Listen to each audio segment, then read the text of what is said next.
දහවල්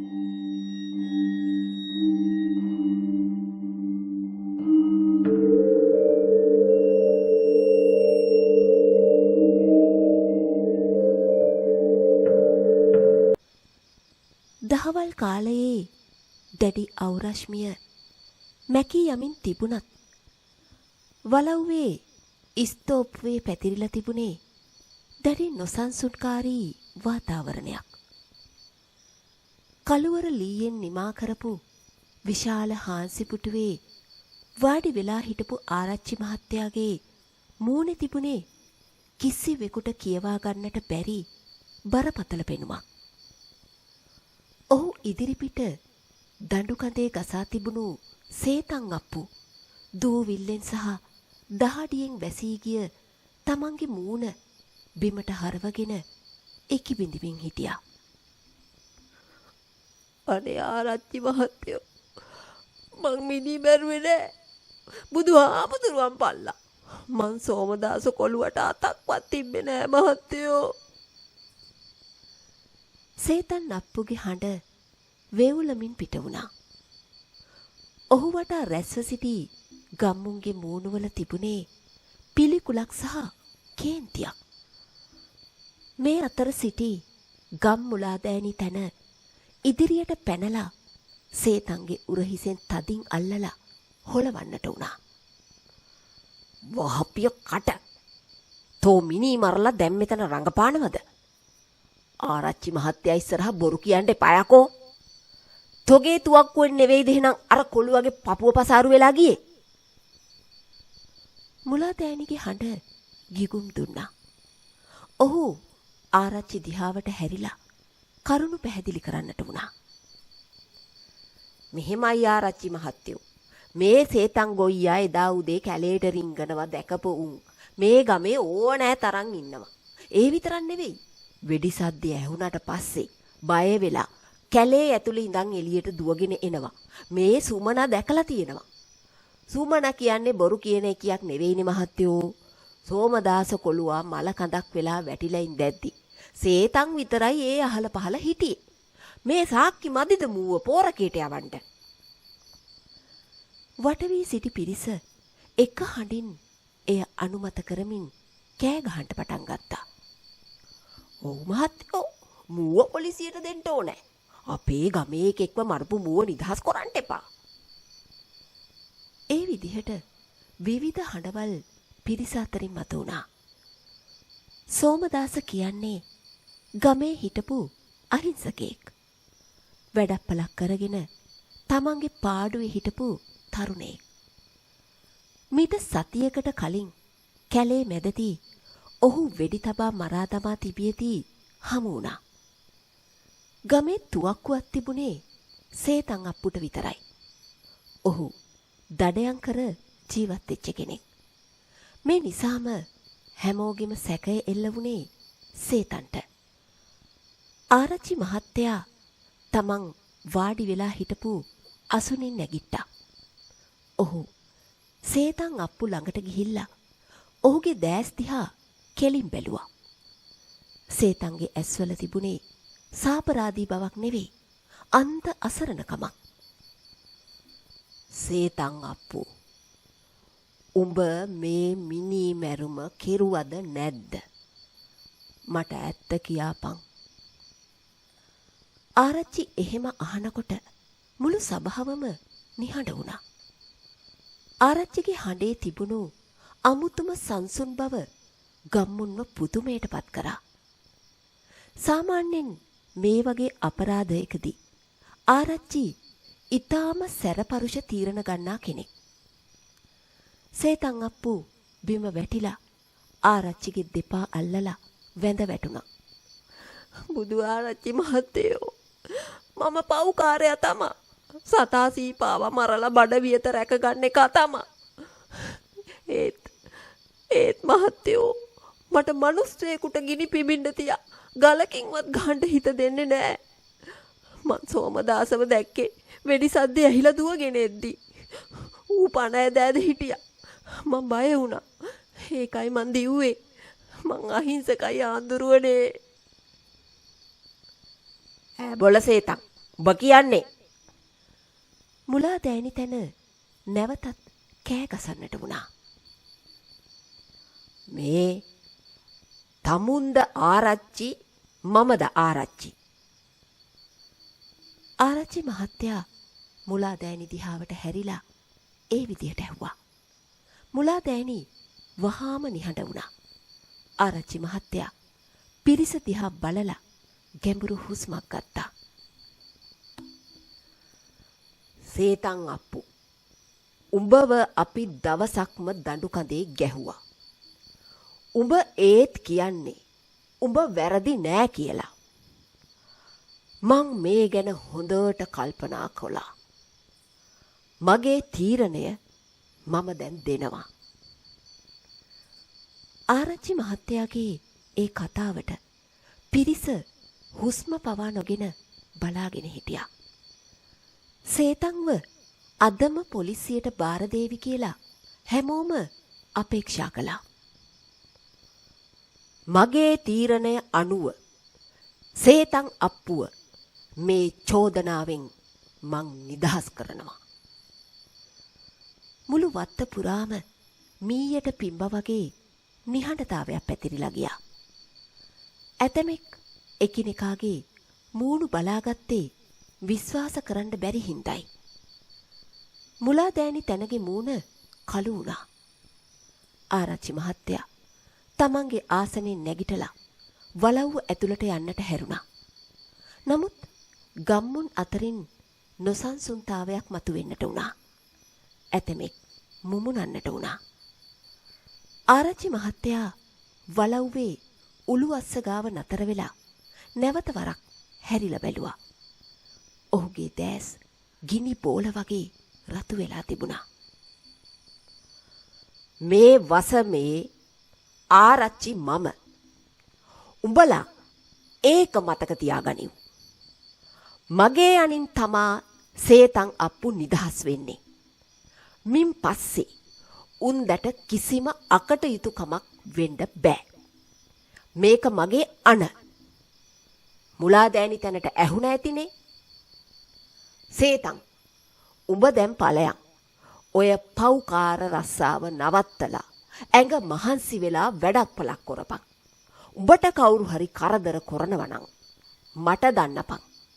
දැන් තොපි සේරම ඵලයල්ලා යන්න. එහෙම කියපු ආරච්චි මහත්තයා වලව්ව ඇතුළට ගිහින් දොර වහගත්තා. ගම්මුන් විසිර ගියේ දැඩි කෝපයකින් සහ පුදුමයකින්.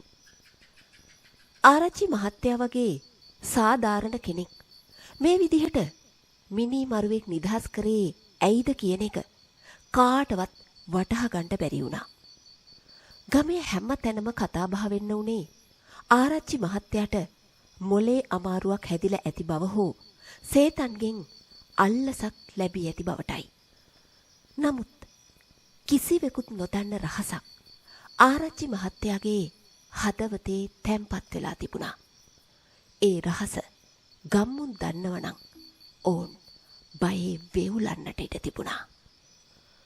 වලව්ව ඇතුළට ගිය ආරච්චි මහත්තයා තමන්ගේ කාමරේ දොර වහගෙන ඇඳ උඩ ඉඳගත්තා.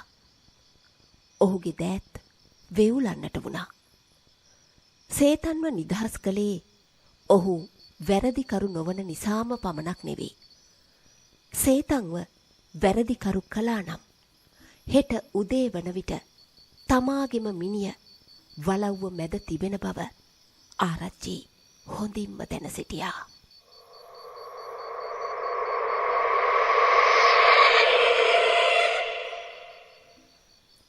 එදින රාත්‍රියේ ආහාර ගැනීමෙන් පසුව ආරච්චි මහත්තයා වෙනදා වගේ ඉස්තෝප්පුවේ හාන්සි පුටුවට වී බුලත් විටක් කන්නට ගියේ නෑ. මොකෑ මහත්තයා අද අසනීපයක්ද? වෙනදට කෑමෙන් පස්සේ එළියට වෙලා ඉන්නවනේ. ඔහුගේ බිරිඳ ඒ ගැන පුදුමයෙන් ඇහුවා. නෑ හාමිනේ, අද ටිකක් ඇඟට අමාරුයි. මම යනවා නිදාගන්න. කවුරු ආවත් මට කූද්දන්න එපා. ආරච්චි ඒ විදිහට තමන්ගේ බිරිඳට පිළිතුරු දීලා කාමරයට ගියා. ඔහු කාමරේ ලාම්පුව නිවා දමලා අඳුරේම බලා සිටියා. වෙලාව රාත්‍රී 12ට ආසන්න වෙමින් තිබුණා. වලව්වේ තිබුණු විශාල බට්ට ඔරලෝසුවේ ටික් ටික් කඩ මුළු නිශ්ශබ්දතාවයම පලාගෙන ඇහුණා. හදිසියේම කාමරේ කොනක තිබුණු අල්මාරිය ළඟින් සීතල හුලඟක් හමාගෙන ආවා. අඳුර මැදින් හෙමින් හෙමින් රූපයක් මතුවුණා. ඒ රූපය මිනිසෙකුගේ රූපයක් වුණත් එහි පෙනුම බිහිසුණුයි. ඔහුගේ පපුවේ වෙඩි වැදුණු ස්ථානයෙන් තවමත් රුධිරේ වෑස්සෙන බවක් පෙනුණා. ආරච්චි මහත්තයෝ මම අදත් ආවා. ඒ හඬ කර්ණ කටුක වුණා. ඒක සෝමදාසගේ හඬ. මියගිය සෝමදාස ආරච්චිගේ කාමරයට පැමිණ සිටියා.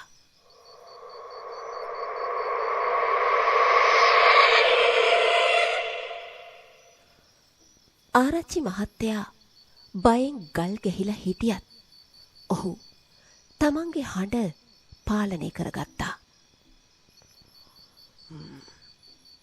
තමුන් ආවද?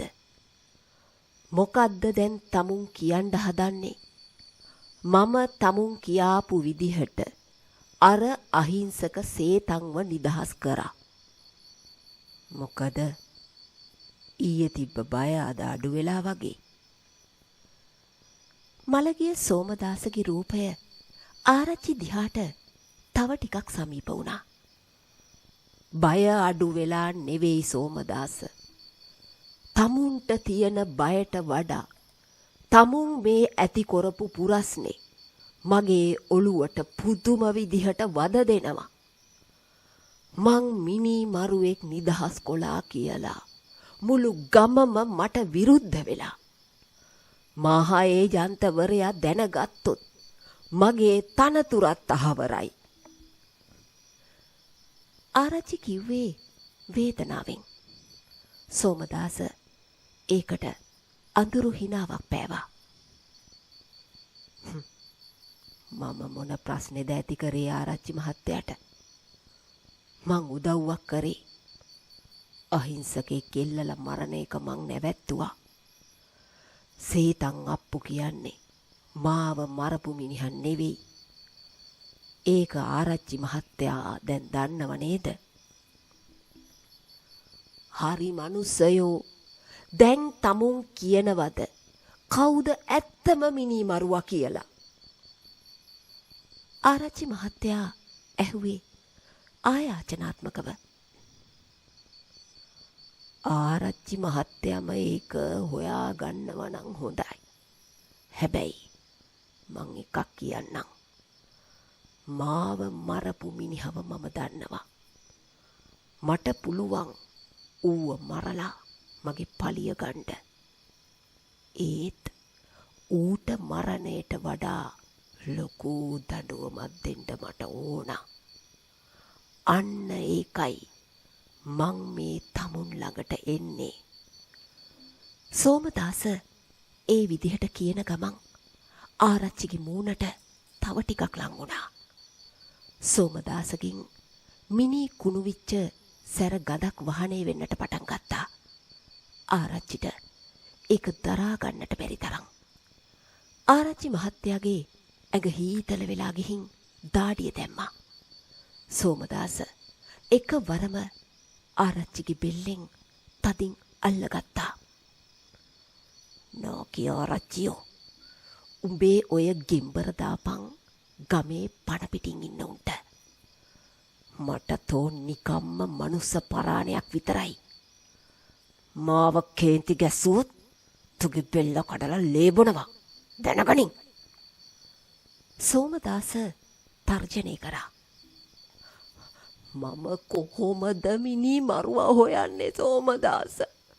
මට මොකවත්ම තේරෙන්නේ නැහැ. ගමේ ගිනි බට දෙකයි තියෙන්නේ.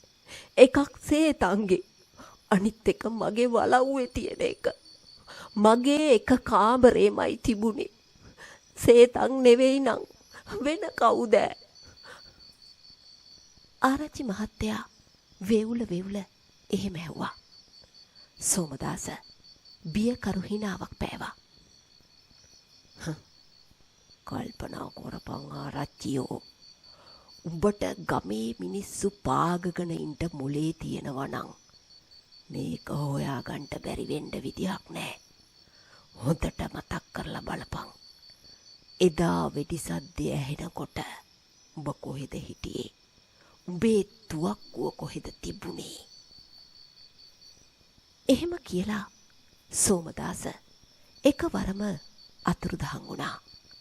ආරච්චි මහත්තයා හති ළමින් බිම වාඩි වුණා. ඔහුගේ මනස තුල අකුණු ගහනවා වගේ අදහස් ගලාගෙන ආවා. සෝමදාස සහ තමන්ගේ පුතා සිරිදාස අතර තිබුණු පැරණි ආරවුලක් ආරච්චිට මතක් වුණා. මුළු ගමම දැනගෙන හිටියේ ඔවුන් දෙදෙනා නයි වෛරයෙන් හිටපු බවයි. එකවරම ආරච්චි මහත්තයාගේ මූණ සුදු මැලි වුණා. ඔහු වේවුලන දෑතින් තමන්ගේ හිස බදාගත්තා. දෙවියනේ, එතකොට මගේ පුතා?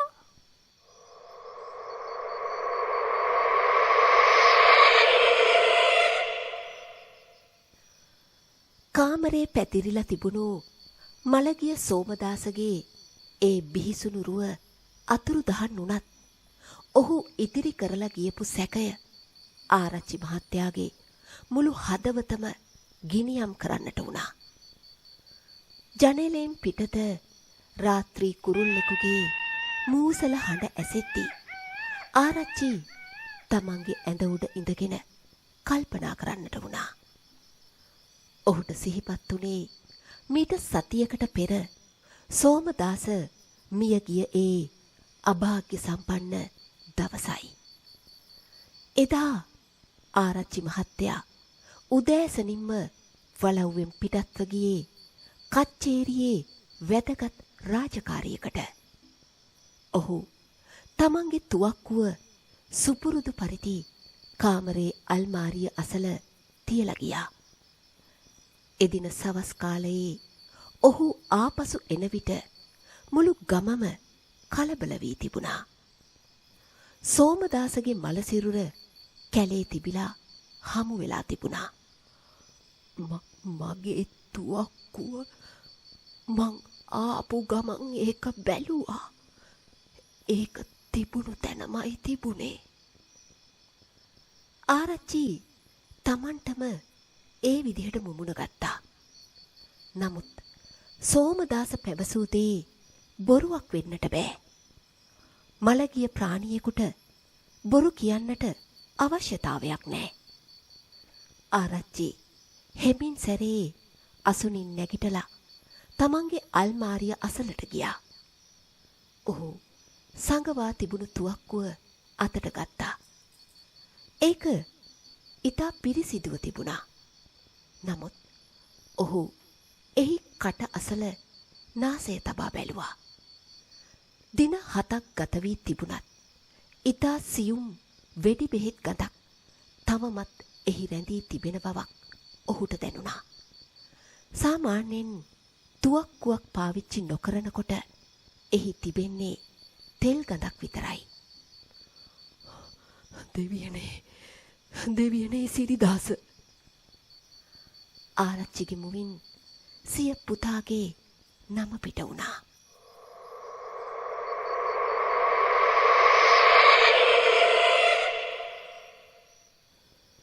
සිරිදාස කියන්නේ ආරච්චිට හිටපු එකම පිරිමි දරුවා. ඔහු කුඩා කාලේ ඉඳලම මුරණ්ඩු ගතිගුණ තියෙන කෙනෙක්. ආරච්චි මහත්තයාගේ තනතුරේ බලය පාවිච්චි කරමින් ඔහු ගමේ තරුණයින් සමග නිතරම අඬදබර ඇති කරගත්තා. සෝමදාස සහ සිරිදාස අතර තිබුණු අමනාපය ආරම්භ වුණේ පාසල් යන අවදියේ සිටමයි. සෝමදාසට ටිකක් කොර කකුලක් තිබුණු අතර සිරිදාස ඒකට කොර සෝමායයි කියමින් නිතරම සමච්චල් කළා. දවසක් පාසලේදී ඉවසීමේ සීමාව ඉක්මවා ගිය සෝමදාස සියල්ලන් ඉදිරියේ සිරිදාසට පහර දී බිම පෙරලා ගත්තා. ආරච්චි මහත්තයාගේ පුතාට පහර දීම ඒ කාලේ ගමේ ලොකු කතාවක් වුණා. සිරිදාස එදා ගෙදර ආවේ හැඬු කඳුලින්. ඔහු තමන්ගේ පියාගෙන් ඉල්ලා සිටියේ සෝමදාසව හිරේ යවන ලෙසයි.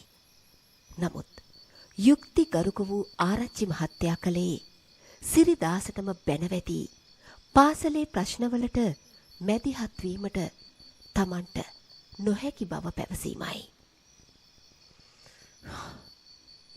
එදා ඉඳන් මූ හිතේ වෛරයක් තියාගෙන හිටියා. ආරච්චි තනියම කල්පනා කළා. ආරච්චි මහත්තයා කාමරෙන් එළියට ආවා. මුළු වලව්වම නිහඬයි. ඔහු සෙමින් සිරිදාස නිදාගෙන ඉන්න කාමරේ දිහාට පිය නැගුවා. දොර මදක් විවෘතව තිබුණා. ලාම්පු එළියෙන් සිරිදාස තද නින්දේ පසුවෙන බව පෙනෙන්නට තිබුණා. ආරච්චි හොර රහසෙම ඔහුගේ ඇඳුම් රාක්කය පරීක්ෂා කළා. එහි තිබුණු එක සරමක සහ කමිසයක තනින් තන වියලී ගිය මඩ තැවරී තිබුණා. ඒ මඩ සාමාන්‍ය මඩ නෙවෙයි. සෝමදාස මියගිය ඒ කැලෑබද ප්‍රදේශයේ තිබුණු රතු පස මිශ්‍ර මඩ බව ආරච්චිට වැටහුණා. දෙවියනේ, මම මොකක්ද කරන්නේ දැන්? මගේ එකම පුතා මිනිමරුවෙක්ද? ආරච්චිගේ දැස් වලින් කඳුළු කැට කඩා හැලුණා. එක පැත්තකින් පිය සෙනෙහසත්, අනික් පැත්තෙන් ආරච්චි තනතුරේ ගෞරවයත් ඔහුගේ සිත තුළ සටන් කරන්නට වුණා.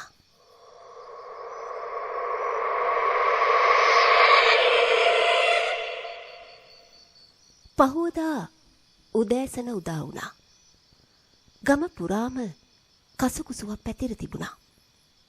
ආරච්චි සේතන්ව නිදහස් කළේ සෝමදාසගේ මිනිමරුවා ආරච්චි වීම නිසා කියලා සමහර අය කියන්න වුණා. ගම් මුලාදෑනි තැන වලව්වට ආවේ දැඩි කේන්තියකින්. ආරච්චි මහත්තයෝ, අද දවල් වෙද්දි මිනිමරුවා කවුද කියලා තීන්දුවක් නොදුන්නොත් ගමේ මිනිස්සු කුලප්පු වෙයි. සේතන් නිදහස් කරපු එකට මිනිස්සු ඉන්නේ හරිම කේන්තියෙන්. ඔබතුමාටත් මේක ප්‍රශ්නයක් වෙයි. මුලාදෑනි අනතුරු ඇගෙව්වා. ආරච්චි තැන සංසුන්ව තමන්ගේ හාන්සි පුටුවේ වාඩි වෙලා හිටියා. ඔහුගේ මුහුණේ අමූතුම දීප්තියක් තිබුණා. ඒක තීරණාත්මක තීන්දුවක් ගත් මිනිසෙකුගේ පෙනුමක්. බය වෙන්න කාරියක් නෑ මුලාදෑනි. මම මිනිමරුවා කවුද කියලා හොයාගත්තා. මං මිනිමරුවව මේ වලව්වටම ගෙන්නගෙනයි තියෙන්නේ දැන්. ආරච්චිගේ පිළිතුරෙන් මුලාදෑනි පුදුමයටපත් වුණා. මොකක් ආරච්චිලා මහත්තයා? කවුද ඒ? කොහෙනම් ඌ? ඉවසනවා හොඳයි. ගමේ හැමෝටම එන්ට කිව්වනම් අද දවල් වෙද්දි සෝමදාසගේ මිනිමරුවා කවුදයි කියලා මං මුළු ගමටම එලි කරනවා. ආරච්චි එහෙම කිව්වා. මුලාදෑනි වහාම ගම පුරාම මේ පණිවිඩය යවුවා. ගම්මු වැල නොකැඩී වලව්ව වටා රැස් වුණා. සිරිදාසත් තමන්ගේ මව සමග ඉස්තෝප්පුවේ පැත්තකට වෙලා හිටියේ කුතුහලයෙන්. ඔහු හිතුවේ තම පියා සේතන්ව නැවත අල්ලා දේවි කියලා. එහෙම නැත්තම් වෙනත් කෙනෙක් මත වරද පටවාවි කියලා. ආරච්චි මහත්තයා හෙමින් අසුනින් නැගී සිටියා. ඔහුගේ අතේ තුවක්කුව තිබුණා. හාමිනේ කෝ අපේ කොළුවා? සිරිදාස මෙහෙවරෙන්. ආරච්චිගේ හඬ ගිගුම් දුන්නා. සිරිදාස ටිකක් බය වෙලා තමන්ගේ පියා අසලට පැමිණියා. අප්පච්චි මට කතා කරාද? ඔහොම හිටපන්. ඒයි බණ්ඩා ජයදේව මෙහාට වරෙල්ලා. මේ පුංචි මහත්තයාව තදට අල්ලගනිල්ලා. ආරච්චි ගම්වැසියන් දෙදෙනෙකුට අණ කළා. ගම්වැසියන් වගේම සිරිදාසත් භීතියටපත් වුණා. අප්පච්චි මේ මොකද්ද මේ කරන්නේ? ඇයි මාව අල්ලගන්න කියන්නේ? අල්ලගනින් මිනිහෝ. මං දැන් එකපාරක් කිව්වනේ. ආරච්චිගේ ගෝරනාඩුවට බය වුණු ගැමියන් දෙදෙනා සිරිදාසගේ දෑත් තදින් අල්ලා ගත්තා. සිරිදාස ගැලවීමට උත්සාහ කළත් එය ව්‍යර්ථ වුණා. ආරච්චි මහත්තයා මුළු ගම් සභාව දෙසම හොඳින් බැලුවා. ඕම් ගම්මුලා දෑනී ගම්වැසියනේ සෝමදාසව මරපු මිනී මරුව තමයි මේ ඉන්නේ. මගේ එකම පුතා සිරිදාස. මුළු වත්ත පුරාම මහ ගෝසාවක් ඇති වුණා. හාමිනේ බිම වැටිලා අඬන්නට වුණා. සිරිදාස මරහඬ දෙන්නට වුණා. නෑ අපච්චි මන් නෙවෙයි සේතන් තමයි මැරුවේ. මව අතාරින්න. ආරච්චි මහත්තයා තැම්පත් විදිහට තමන්ගේ තුවක්කුව උස්සලා එහි කට දිහාට ඇඟිල්ලක් දික් කරා. මේ තුවක්කුවෙන් තමා සෝමදාසගේ පපුවට වෙඩි තියලා තියෙන්නේ. මම අද උදේ මේක පරීක්ෂා කරද්දී තුවක්කු කටේ තාවමත් වෙඩි බෙහෙත් ගඳ තැවරිලා තියෙනවා. සතියක් තිස්සේ මේක පිරිසිදු කරලා තිබුණේ නෑ. එදා මම කච්චේරි ගිය දවසේ මේ ගිනි බටේ තිබුණේ මගේ කාමරේ අල්මාරිය අස්සේ. සේතන්ගේ තුවක්කුව පරණ බෝර 12 එකක්. ඒකෙන් විදින මූනිස්සන් මස් කෑල්ලක් ඇතුලේ හිර වෙනවා මිසක් පපුව පසාරු කරගෙන යන්න තරම් වේගයක් නෑ. හැබැයි සෝමදාසගේ පපුවේ තුවාලේ මම හොඳින් බැලුවා. ඒක පසාරු කරගෙන ගිය තනි උණ්ඩයක්. ඒ වාගේ වෙඩි තියන්න පුළුවන් මේ වසමේ තියෙන එකම රයිපලේ මගේ මේ ගිනි බටේ විතරයි. මං නැති වෙලාවේ මගේම තුවක්කුව අරන් ගිහින් හැංගිලා ඉඳලා සෝමදාසව මරලා තියෙන්නේ සේතන් නෙවෙයි. මගේ එකම පුතා සිරිදාස. ආරච්චි සිරිදාසගේ ඇස් දිහා බැලුවා. උඹ හිතුවද මම ආරච්චි වෙලා ඉඳද්දි උඹට මිනී මරලා බේරෙන්න පුළුවන් කියලා? උඹ සෝමදාස එක්ක තිබුණු පරණ තරහට මම නැති වෙලාවේ මගේම තුවක්කුව අරන් ගොහින් අර අහිංසක කොල්ලව මරලා දැම්මා. සිරිදාස වෙවුල බිම ඇදගෙන වැටුණා. අපච්චි මට සමා වෙන්න. මට ඒ වෙලාවේ කේන්ති ගියා. ඌ හැමෝම ඉස්සරහ මට ගැහුවේ. සිරිදාස තමන්ගේ වරද පිළිගත්තා.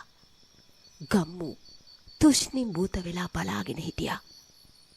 තමන්ගෙම පුතා වැරදිකරු බව දැන දැනත් ඔහුව නීතියට ඉදිරිපත් කරන්නට තරම් ආරච්චි මහත්තයා ඍජු වීම ගැන ඔවුන් තුල ආරච්චි කෙරෙහි ගෞරවයක් ඇති වුණා. ගහපිය මුව දඬු කඳේ. හෙට උදේම මං මුව පොලිසියට බාර දෙනවා. ආරච්චි ඒ විදිහට අනකරමින් වලව්ව ඇතුළට ගියා. ඔහුගේ සිත ඇතුලෙන් දරු සෙනෙහසයි යුක්තියයි අතර මහා ගින්නක් ඇවිලෙමින් තිබුණා. ඔහු තමන්ගේ කාමරයට ගිහින් දොර වහගත්තා. රාත්‍රිය උදා වුණා. වලව්ව පුරාම හැඬුම් හඬවල් ඇහුණා. හාමිනේ කාමරේ දොර අසල ඉඳගෙන වැළපෙනවා. ආරච්චි මහත්තයා අඳුරේම බලා සිටියා. ඔහු දන්නවා දැන් කවුරුන් හෝ පැමිණෙන බව.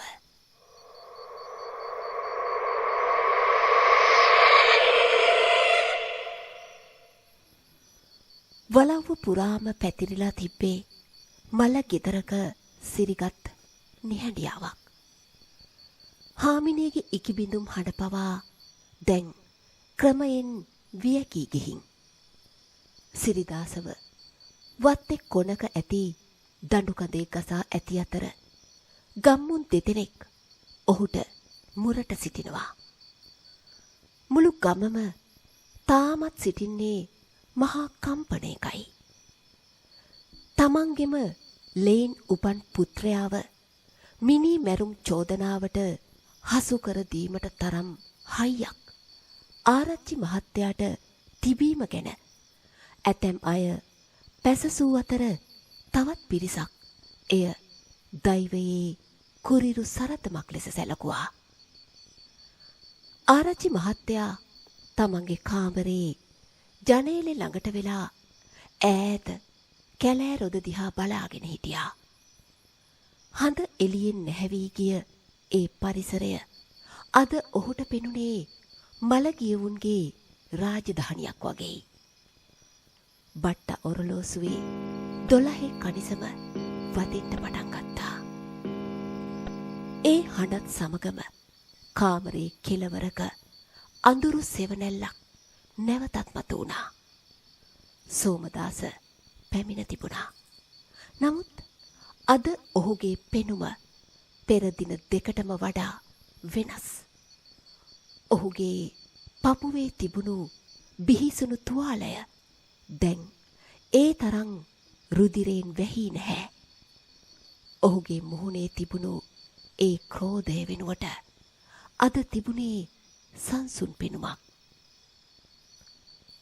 ආරච්චි මහත්තයෝ ඔබතුමා ඇත්තම කිව්ව නේද? සෝමදාසගේ හඬ මෙවර ගොරෝසු නෑ. එය සියුම් සුළඟක් වගේ කාමරේ පුරාම විසිරිලා ගියා. ආරච්චි මහත්තයා හැරිලා බැලුවා. ඔහුගේ දැස් කඳුලින් පිරී තිබුණා. මම ඇත්ත කිව්වා සෝමදාස. මගේම පුතා සිරිදාස තමා තමුන්ව මැරුවේ. මං මිනී මරුවට දිය යුතු දඬුවම දුන්නා. හෙට මං එයාව පොලිසියට බාර දෙනවා. මගේ ආරච්චි පදවිය පවා මට අහිමි වෙයි. ඒත් මගේ හිතට දැන් බරක් නෑ. සෝමදාස ආරච්චි ළඟට ටිකක් ලං වුණා. ආරච්චි මහත්තයෝ, ඔබතුමාට මම වෛර කළේ නෑ. ඔබතුමා සාධාරණ මිනිහෙක් බව මම දැනගෙන හිටියා. ඒත් මට සාධාරණය ඉටු නොවී මගේ ආත්මෙට නිදහසක් තිබුණේ නෑ. අහිංසක සේතන් අප්පු වරදකාරයා වුණා නම් මගේ ආත්මය සදාකාලිකවම මේ ගම පුරාම වද දෙන හොල්මනක් වෙන්න ඉඩ තිබුණා. ඔබතුමා ඒක වැළැක්වුවා. සෝමදාස මට එක දෙයක් කියපන්. ආරච්චි ගැඹුරු හුස්මක් ගත්තා. උඹ මැරෙන වෙලාවේ මගේ පුතා ගැන හිතුවේ මොකද්ද? උඹට පලිගන්ට ඕන උනේ නැද්ද? ඒ පැනයට සෝමදාස මද සිනහවක් පෑවා. පලිගන්ට මට ඕන තරම් ඉඩ තිබුණා ආරච්චි මහත්තයෝ. සිරිදාස එදා වෙඩි තියලා මං පණ අදිද්දි මගේ මූණ දිහා බැලුවේ මහා ආඩම්බරයකින්. ඌ හිතුවේ ඌ දිනුවා කියලා. ඒත් ඌ දන්නේ නෑ ඌ පෙරදුනේ එදාමයි කියලා. මං මේ ගෙදරට ඇවිත් ඔබතුමාට කරුණු කිව්වේ සිරිදාසව මරන්න නෙවෙයි. ඌට ජීවිත කාලෙ පුරාම විඳවන්න ඉඩ දෙන්නයි. මැරෙන එක දඬුවමක් නෙවෙයි මහත්තයෝ. කළ පව් මතක් කරමින් ජීවත් වෙන එක තමා ලොකුම දඬුවම. ආරච්චි මහත්තයා ඒ කතාවට හිස නැමුවා. උඹ කියන දේ ඇත්ත සෝමදාස. මගේ පුතාට දැන් ඒ දඬුවම ලැබිලා ඉවරයි. මුළු ගමක් ඉස්සරහා තමන්ගෙම පියා තමන්ව හෙලා දකින්න එකට වඩා වේදනාවක් දරුවෙකුට තවත් නෑ. ඒ වගේම මං තවත් දෙයක් කියන්නම් සෝමදාස. උඹේ අම්මා තාත්තා නංගි මල්ලි ගැන වද වෙන්න එපා. මං ඉන්නකම් උන්ට කිසිම අඩුවක් වෙන්න මං ඉඩ තියන්නේ නෑ. මගේ පුතා අතින් ඔබට වුණු අසාධාරණයට මට කරන්න පුළුවන් උපරිම දේ මං කරනවා. බොහොම පිං ආරච්චි මහත්තයෝ. බොහොම පිං. මට දැන් යන්න පුළුවන්. ඔබතුමාගේ අවංකකම හන්දා මගේ පවුලටත් මගේ ආත්මෙටත් නිදහස ලැබුණා. ඔබතුමා තුවක්කුව අරන් සිරිදාසව අල්ලගත්ත වෙලාවේ මමත් හිටියේ එතනමයි. මං දැක්කා ඔබතුමාගේ ඇස්වලින් වැටුණු කඳුළු. ඒ කඳුළු මගේ පපුවේ තිබ්බ ගින්න නිවා දැම්මා. එසේ කියපු සෝමදාස හෙමින් අල්මාරිය අසලින් නොපෙනී ගියා. ඒ සමගම කාමරයේ තිබුණු ඒ මලකුණු ගඳ සහ සීතල ගතිය මැකී ගියා.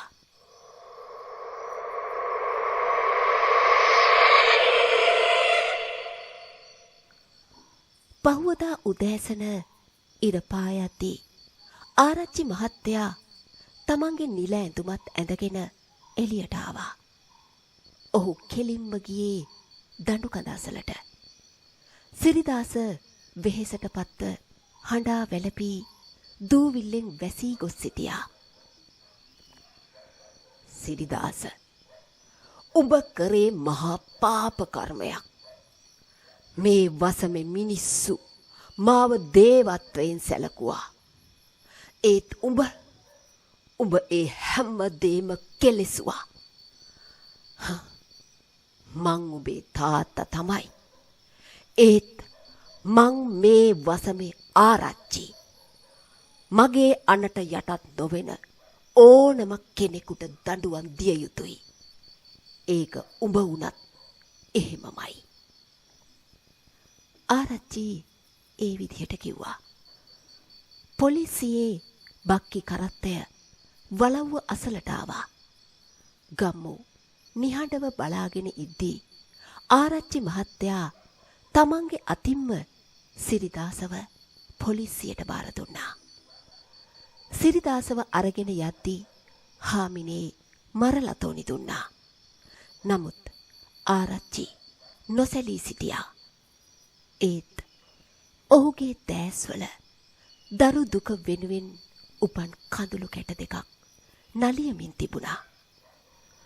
පොලිසිය පිට වී ගිය පසු ආරච්චි මහත්තයා මුලාදෑනි තැනට කතා කළා. මුලාදෑනි, මේ ලියුම මහා ඒජන්තවරයට බාර දෙන්න. මං මගේ ආරච්චි පදවියෙන් අද ඉල්ලා අස් වෙනවා. මිනී මරුවෙකුගේ පියෙකුට මේ වාගේ ගෞරවනීය තනතුරක ඉන්න අයිතියක් නැහැ. ඒ කතාවට මුලාදෑනි පුදුමයෙන් ආරච්චි දිහා බැලුවා. අනේ ආරච්චි මහත්තයෝ, ඔබතුමා වගේ කෙනෙක් මේ ගමට ඕනේ. ඔබතුමා වරදක් කළේ නැහැ නේද? නෑ මුලාදෑනි, මම වරදක් කළා. මගේ පුතාව නිසි මගට ගන්න බැරි වුණු එක මගේ වරදක්. මං දැන් සාමාන්‍ය මිනිස්සෙක් විතරයි. මට ඉතිරි වෙලා තියෙන කාලය පිනක් දහමක් කරලා සෝමදාසගේ පවුලට උදව්වක් පදව්වක් කරලා ගෙවන්න මං තීරණය කළා. ආරච්චි මහත්තයා වලව්ව ඇතුළට ගිහින් හාන්සි පුටුවේ වාඩි වුණා. ඔහුට දුරින් සේතන් අප්පු එනවා පෙනුණා. සේතන්ගේ අතේ තුවක්කුවක් තිබුණේ නැහැ. ඔහු දැන් ගොවිතැන් කිරීමට අවශ්‍ය උදැල්ලක් කර තබාගෙන සිටියා. ඔහු වලව්ව දිහා බලා දෑත් එක්කර වැඳ නිහඬවම පියමන් කළා. ආරච්චි මහත්තයාගේ හදවතට දැන් දැනෙන්නේ මහා සැහැල්ලුවක්. ඔහු මිනී මරුවෙක් නිදහස් කළේ නෑ.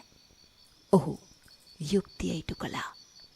සෝමදාසගේ ආත්මයත් සේතන් අප්පුගේ ජීවිතයත් බේරා ගන්නට හැකිවීම ගැන ඔහු තමාටම ස්තුති කරගත්තා.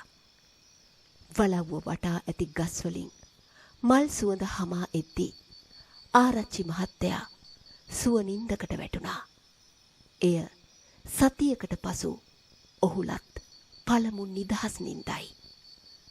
සෝමදාසගේ කතාව ගම පුරා ජනප්‍රවාදයක් බවට පත් වුණා. සාධාරණ ආරච්චි යන නාමය ඉන්පසු පරම්පරා ගණනාවක් යනතුරු ගම්මුන්ගේ මතකයේ රැඳී තිබුණා. යුක්තිය වෙනුවෙන් තමන්ගෙම ලෙය පරිත්‍යාග කළ ඒ ශ්‍රේෂ්ඨ මිනිසාගේ කතාව අදටත් ඒ ගම්පියසේ සැඟවී පවතිනවා.